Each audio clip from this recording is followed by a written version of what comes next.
अगला क्वेश्चन है, सर आप जॉब कम देते हैं तो इंस्टा पे आप जॉब नहीं देते।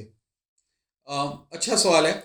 वो कहते हैं ना, झपटना झपट का झपटना पलटना, पलट कर झपटना, लहू गर्म रखने का है एक बहाना।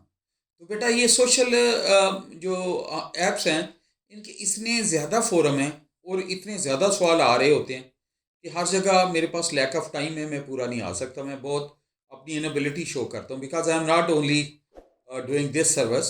I have so many other things to do as a father, as a senior citizen, as other things. तो बेटा हर फोरम पे मैं आपको जवाब नहीं दूंगा, मैंने पहले दिन से बताया, मेरे लिए मुश्किल हो जाता है। मैं अपना प्रोडक्टिव टाइम और अच्छा आंसर जो अपने यूट्यूब चैनल के कमेंट्स को ही दिया करूंगा, ये आप नोट कर लें।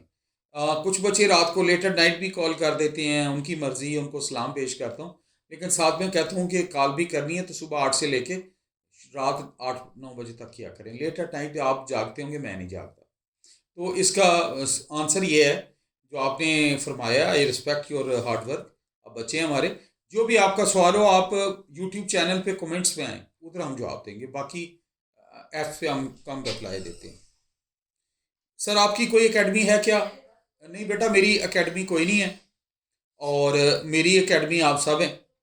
जिस जिसका सवाल आए और जिस जिसका जवाब आए, आप मेरी एकेडमी हैं और आप मेरा फ्यूचर हैं, आप मेरे स्टूडेंट्स हैं। तो मैं सवालों के जवाब देता हूँ डिटेल में, इसीलिए कि वो एक सवाल को हम अपलोड भी बार बार उस आंसर को इसलिए करते हैं कि आपकी इस नेकी की वजह से, एक सवाल की वजह से बहुत सारे ऐसे भी साथ उनके जवाब हो जाते हैं जो सवाल ये करना चाह रहे होते हैं। तो अकेडमी नहीं है बेटा, यूट्यूब चैनल पे आप करें सवाल, हम उसके कमेंट का जवाब देंगे। अगला सवाल एक बच्चे ने किया है, sir I have fractured air drum, क्या मेरा एयरफोर्स में मेडिकल का कोई इशू बनेगा? Please guide me. बेटा जो ये ड्रम फ्रैक्चर का इशू है, ये एंटी स्पेशलिस्ट रिलेटेड काम है, और स्पेशलिस्ट डॉक्टर आपको इस पर एडवाइस कर सकते हैं।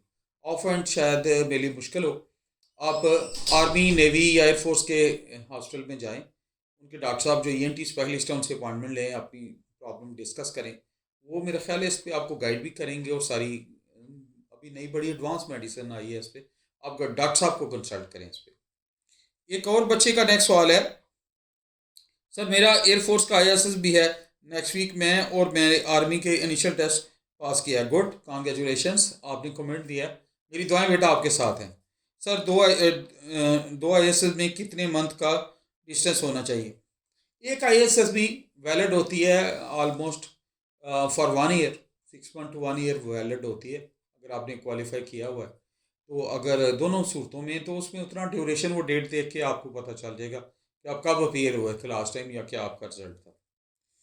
सर इनिशियल में फेल होने की सूरत में दोबारा कैसे अप्लाई कर सकते हैं और कितने अरसे के अंदर जल्द अज जल्द अप्लाई कर सकते हैं? बेटा इनिशियल टेस्ट की कोई वो लिमिट नहीं है, जब दोबारा निकले 6 मंथली आता है। पीएमए लॉन्ग कोर्स की मेरा ख्याल आप बात कर रहे हैं, तो दोबारा आप जब दोबारा ऐड आए, दोबारा अपनी एग्जाम रिक्रूटमेंट सेंटर चाहें, अपनी दोबारा ऑनलाइन रजिस्ट्रेशन कराएं और उसको आप आगे टेकअप करें, टाइम वेस्ट ना करें। उसमें कोई शर्त नहीं है, कोई मसला नहीं है, आपके लिए कोई मसला नहीं, दोबारा जाके आप अप्लाई कर सकते हैं।